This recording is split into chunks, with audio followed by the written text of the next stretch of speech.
Well, hey, Lighthouse, let's have some devotions together from the second chapter of Daniel.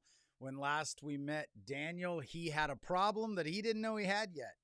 The king who has kidnapped him, taken him as an exile to Babylon, Nebuchadnezzar, who has sent Daniel and his friends through 3 years of training. Daniel at this point has been elevated to one of the wise men, one of the court officials in Babylon, some sort of political appointment.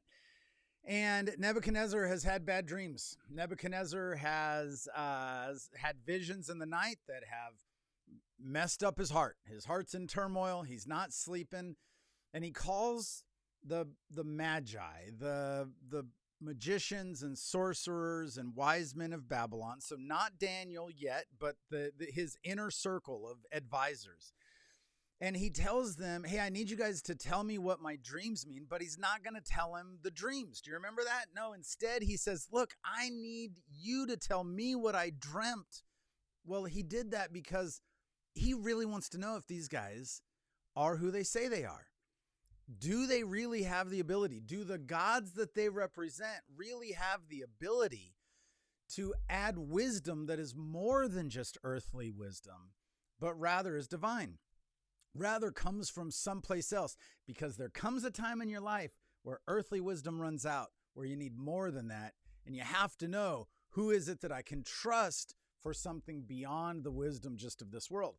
So the people who he has told this to have protested and said, we couldn't possibly do that, Nebuchadnezzar. Please tell us the dream. There's a back and forth. He says, nope, I'm not going to tell you. In fact, if you can't tell me what I dreamt, everybody's going to die. And that's where we are, is he has made a declaration that all the wise men in the land are going to die. So while it doesn't appear Daniel was in that conversation, Daniel and his Nebuchadnezzar wants to do such a clean sweep that appears that Daniel and his friends are going to get caught up in this and are going to be killed because they're part of this class of wise men. So dropping down to verse 16, there's a back and forth with Daniel. Daniel is just hearing about the situation. And then he says, well, why is the decree of the king so urgent? Then Arioch, who is this official from Nebuchadnezzar, made the matter known to Daniel. He explains the situation. And Daniel went in and requested the king to appoint him a time that he might show the interpretation of to the king. So Daniel, and this is a really important part of the book of Daniel, and maybe this is helpful for your life. It's certainly helpful in mine.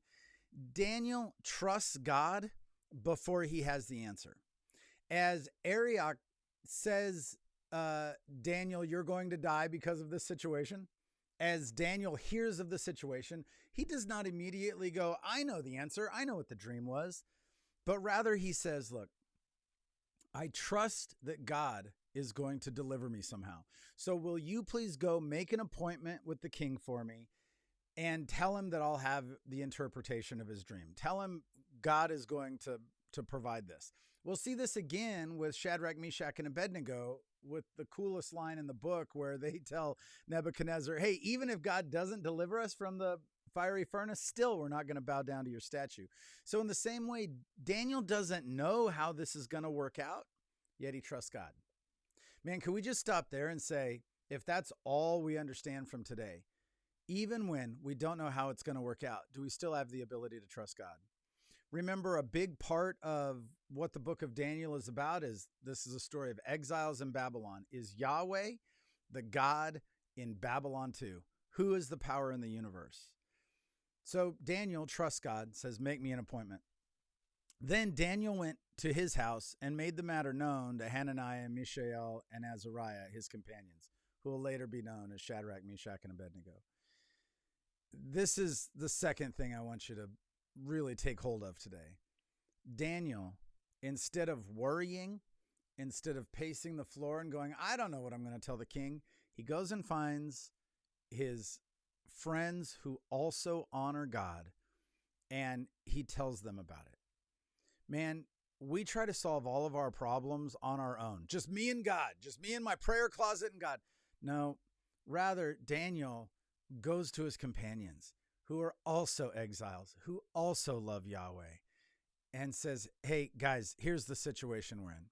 And he told them to seek mercy from the God of heaven concerning the mystery, so that Daniel and his companions might not be destroyed with the rest of the wise men in Babylon. Man, how simple is this?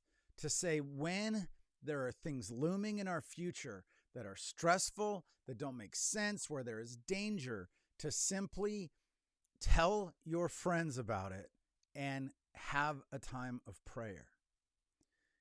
Do you have a brotherhood, a sisterhood, a family locally that you can pray with, that you can go to and say, hey, there's something coming up, and I would really appreciate if you would seek the mercy of God for me.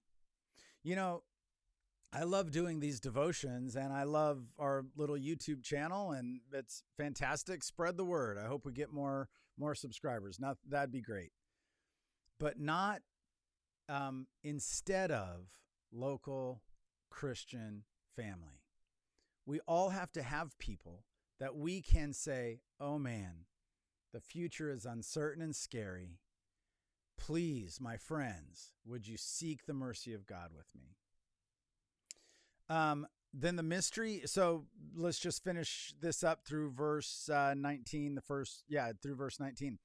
Then the mystery was revealed to Daniel in a vision of the night. Then Daniel blessed the God of heaven, and tomorrow we'll see what Daniel says.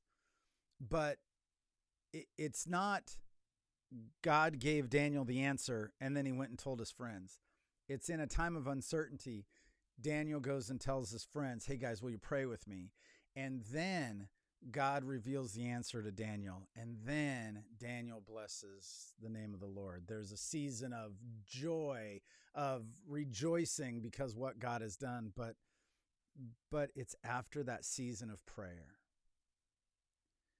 Man, if there is something looming, if there is fear, if you have an unsettled heart, would you please find some people that also love the Lord? And would you gather with them? And would you commit it to prayer? All right. I love you, Lighthouse. Be loved.